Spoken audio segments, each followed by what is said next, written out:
55 years ago this week, Reverend Dr. Martin Luther King Jr. was assassinated in Memphis, Tennessee.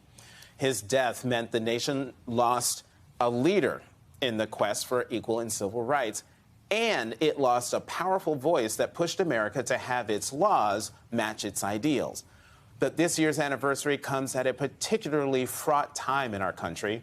Just this week, in the same state where Dr. King was killed, Republicans voted to expel 2 black lawmakers from the state legislature for protesting gun violence. In what would be his final sermon, King said the night before his murder, "We as a people will get to the promised land." 55 years later, it feels as distant as ever. Joining me now, Melanie Campbell, president of the Black Women's Roundtable, former Michigan Congresswoman Brenda Lawrence, executive director of Spill the Honey, and Mark Morial, president and CEO of the National Urban League and former mayor of New Orleans. Thank you all very much for coming to the Saturday show for this conversation about where we are 55 years after we lost Dr. King. And I want all 3 of you to respond to this question. And Melanie, I'll start with you. Your reaction to what happened in Tennessee this week in the context of 55 years after MLK. Thank you, Jonathan. First and foremost, those 2 young men, I had the opportunity to meet at the National Black Caucus of State Legislatures back in December at their national conference. So my initial reaction, quite honestly, was I just met those 2 Justins, and they were the most thoughtful and powerful and hopeful when it comes to our movement. I'm like, oh, we're in good shape with these 2 young men. So I just thank God I had the opportunity to meet those 2 brothers. But what my reaction was, another connection to where we are with our democracy really under attack. That's my initial response to it. And where have we come when you talk about 55 years later, when we're still fighting for voting rights and women's rights and all the rights and freedoms that our predecessors fought for and that we in our generation have been fighting to keep. Right. And so it was a bittersweet moment. Congresswoman Lawrence? You know, being a member of Congress and fighting for this thing we call a democracy, our democracy does not work unless we have free speech and we have the ability to come together as a people to have our voices heard.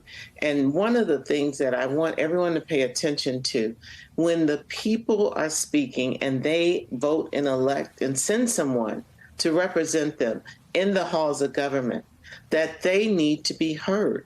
And I'm really concerned about the fiber and the strength of our democracy. But one of the things is I believe, like Martin Luther King, I will not give up hope and continue to fight for that and to bring people together as I do in Spill the Honey. And, you know, Mark, I mean, you're the president of the National Urban League. Every year, y'all put out the State of Black America.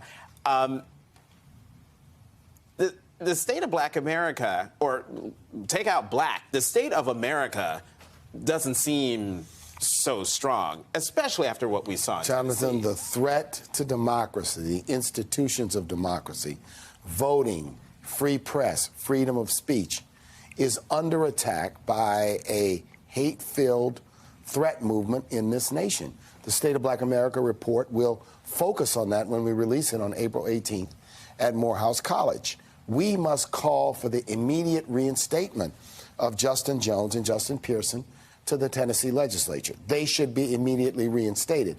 These legislators in Tennessee thought they expelled them, but they propelled them. And they propelled them to international, if you will, recognition as fighters not only for democracy, but fighters for sensible gun safety legislation. How can the death of people at a school turn into a reaction that is an assault on American democracy?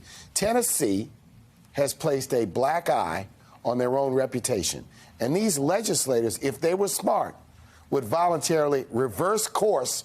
I don't think they will, but I'm hopeful, and we call on those local commissions or those local county boards in both of those counties to reinstate both of them and to do it immediately.